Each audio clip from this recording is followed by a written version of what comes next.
Hi guys, today we're going to compare two surprisingly good Canon cameras in the lower mid-range. These are the Canon 250D, also known as the T3i, and the Canon 77D.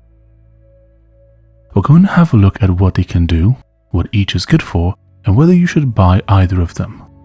First off, I'm going to show you some photos I've taken with both of them.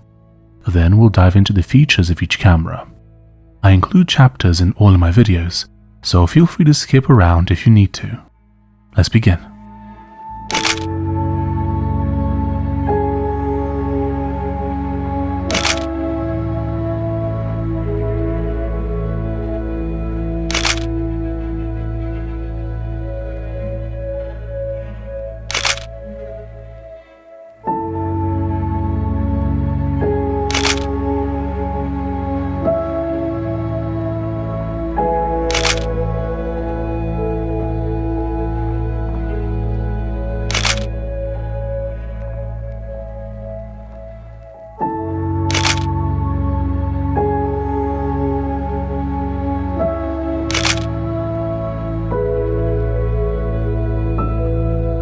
As you can see, both of these cameras produce quality photos at an equivalent level. When I review cameras, I often point out the fact that it's more about you as the photographer than the camera body. In fact, I'd say the order is probably something like you, the lens you're using, and then the camera body. It's important to bear in mind that some of the most iconic photos were taken with very basic equipment. As a result, spending more money isn't necessarily going to make you a better photographer, so why should you care about which camera to get? Fundamentally, a camera body is a tool, and different tools fit better in different hands and are better for different purposes. The point of the video is to familiarize you with the functions of the camera, so you can figure out which will fit best in your hand. Speaking of functions, do either of these camera bodies have image stabilization? Nope, neither of them do, but there is a caveat. Even though most budget camera bodies do not have image stabilization, some affordable lenses do. One example I bring out a lot is the Canon EOS 18-55mm kit lens. Even though it is a lens aimed at beginners, the versions with IS in the name have image stabilization. This will help you a lot, especially when taking photos in low light conditions or when shooting handheld video. Having brought up video, let's actually dive right into the topic. So, a quick glance at these specs might have you convinced that the 250D is better for video, but the truth might surprise you. Yes, the 250D can shoot video in 4K, but there is a crop applied, and also you don't have access to dual pixel autofocus in 4K mode. But if you ignore the focus, both cameras do 1080p at 60 fps, so why is the Canon 77D better? Well, the Canon 77D has 45 focus points, whilst the 250D only has 9. In fact, whilst the B-roll of the 250D in this video has been shot on a Canon R5, the B-roll of the Canon 77D was shot on a second 77D with the kit lens mentioned earlier. If you know how to get good light and you generally know what you're doing, you can achieve some pretty amazing things, even with relatively basic gear. By the way, I've reviewed the 77D, R5 and the Canon 18-55mm lens on this channel. Links down below or click the card in the top right corner. Next up, are either of these camera bodies any good for vlogging? Given that they both have cropped sensors, this will cause the image to be more zoomed in. As a result, if you're holding the camera in your hand, or even if you're using a GorillaPod, the image might end up being too zoomed in on your face. In order to mitigate that, you should look for a relatively wide lens, like the Canon 18-55mm kit lens. When zoomed all the way out, this lens can be quite wide, thus allowing you to fit more in frame. This lens also has the further advantage that it has IS, or image stabilization, thus adding a bit of stability to your footage. Anything beyond the Canon 24mm lens would probably be completely unusable if handheld. What if you want to stream or create content with one of these cameras mounted on a tripod? That would work just fine, especially if you use a lens that allows in more light, like a Canon 50mm f1.4 or f1.8.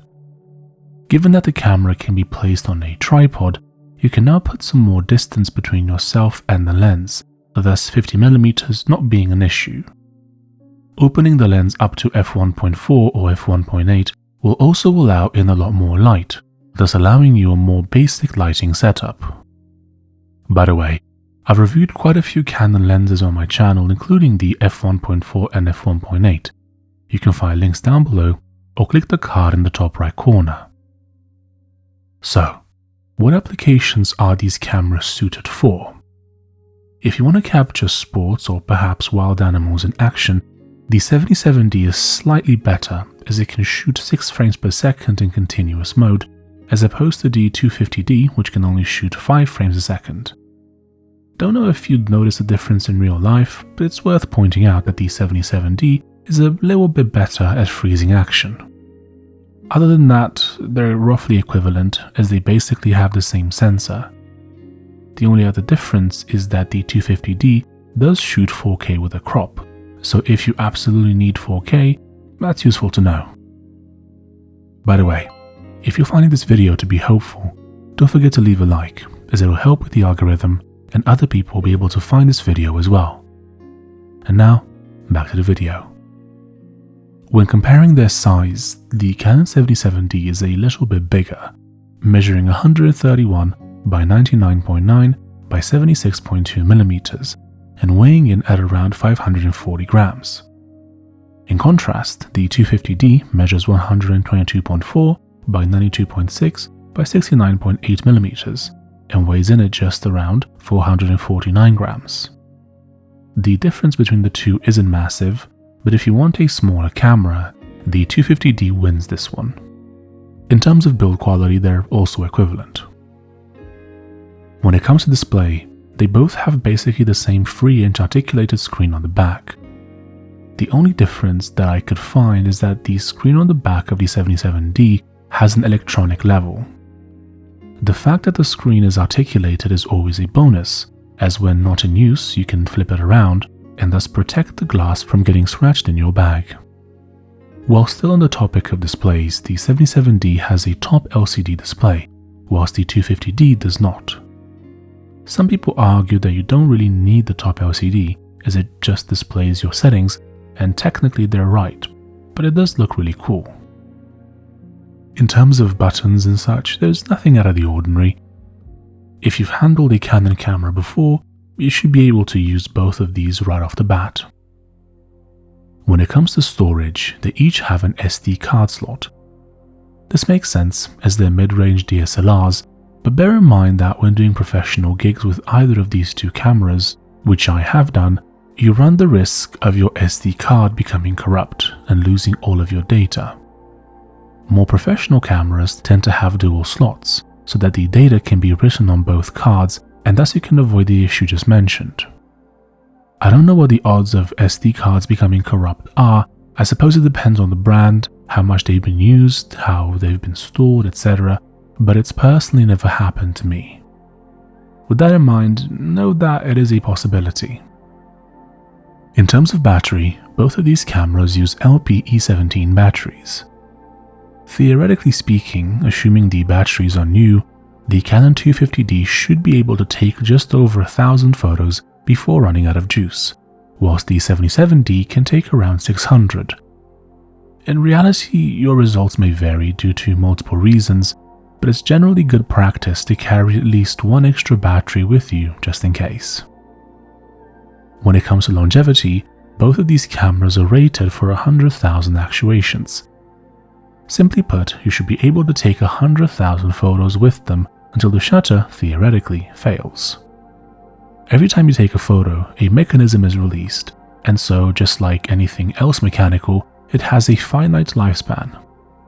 When buying the camera, you should check how many actuations the camera has already had. If the seller says they don't know or they don't want to tell you, move on, as that probably means the camera is in bad shape. An honest seller will always tell you how many actuations the camera has already had, as that will affect its price. In terms of lenses, both can use Canon's almost inexhaustible range of EF and EFS lenses. On one hand, this is fantastic, as it gives you endless choice, but on the other hand, that very same endless choice might be daunting. I have a playlist on my channel where I've reviewed quite a few Canon EF and EFS lenses, link down below or click the card in the top right corner. So, in conclusion, which one should you buy? The Canon 250D or the slightly beefier 77D? The 250D has the advantage of a theoretically higher battery life, smaller physical size, 4K video with limitations, and a slightly newer processor. On the other hand, the 77D has more focus points, which means better autofocus, slightly faster continuous shooting, and a cool LCD on the top. I personally also like larger cameras, so the fact that the 77D is bigger is a plus for me personally. I understand that that's not the case for everyone though. Now, here's how I'd look at it. If you don't need 4K, go with the 77D. If you do need 4K, if you're okay with the limitations it has, then get the 250D. In all other aspects, the cameras are roughly equivalent. You can check out more DSLR reviews on my channel, as well as more comparison videos. Do you have any questions? Feel free to leave a comment down below and I'll do my best to get back to you. If you'd like to purchase any of the items I've mentioned in this video, or see how much they cost in your country, I have a link down below where you can view them. Thank you for listening. Don't forget to leave a like, subscribe and hit that bell, and I'll see you in the next one. Bye bye.